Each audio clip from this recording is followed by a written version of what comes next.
વિશ્વ દિવ્યાંગ દિન નિમિત્તે અસ્મિતા વિકાસ કેન્દ્ર ખાતે માનસિક દિવ્યાંગ બાળકો માટે ચિત્રકલા સ્પર્ધાનું આયોજન કરવામાં આવ્યું હતું. કુલ 78 બાળકોએ આ સ્પર્ધામાં ઉત્સાહભેર ભાગ લીધો હતો, જેનો હેતુ તેમની સર્જનાત્મક અને આત્મવિશ્વાસ વધારવાનો હતો. સ્પર્ધા દરમિયાન બાળકોને ચિત્રકલા વિશે માર્ગદર્શન પૂરું પાડવામાં આવ્યું હતું.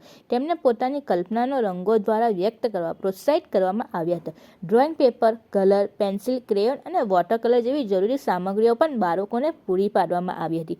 બાળકોને તેની કાર્યક્ષમતા આધારે 3 જૂથોમાં લો લેવલ, મીડિયમ લેવલ અને હાઈ લેવલ વિભાજિત કરવામાં આવ્યા હતા. સંસ્થા સ્થાપક પ્રવીણ પટેલ, અરુણા પટેલ, DLSA ભરૂચના એડવોકેટ મહેશબેન, ડોક્ટર વંદનાભાઈ અને ડોક્ટર વિશ્વબેન દ્વારા સ્પર્ધાનું મૂલ્યાંકન કરવામાં આવ્યું હતું. દરેક જૂથમાંથી પ્રથમ 3 વિજેતાઓને પુરસ્કાર આપ્યા હતા, જ્યારે તમામ સહભાગી બાળકોને પ્રોત્સાહન રૂપે સ્કૂલ બેગનું વિતરણ કરાયું હતું. વિશ્વ દિવ્યાંગ દિન નિમિત્તે NTPC ઝોનલ દ્વારા પણ મનોદિવ્યાંગ બાળકો માટે એક વિશેષ કાર્યક્રમ યોજાયો હતો. કંપનીએ બાળકોને પિકનિક જેવો અનુભવ કરાવવા માટે બસ દ્વારા પરિવહનની વ્યવસ્થા કરી હતી. આ કાર્યક્રમમાં બાળકો માટે પપેટનું શોનું આયોજન કરવામાં આવ્યું હતું. NTPCના અધિકારીઓ અને કર્મચારીઓએ બાળકનું હાર્દિક સ્વાગત કરી આ ઉજવણી યાદગાર બનાવી હતી.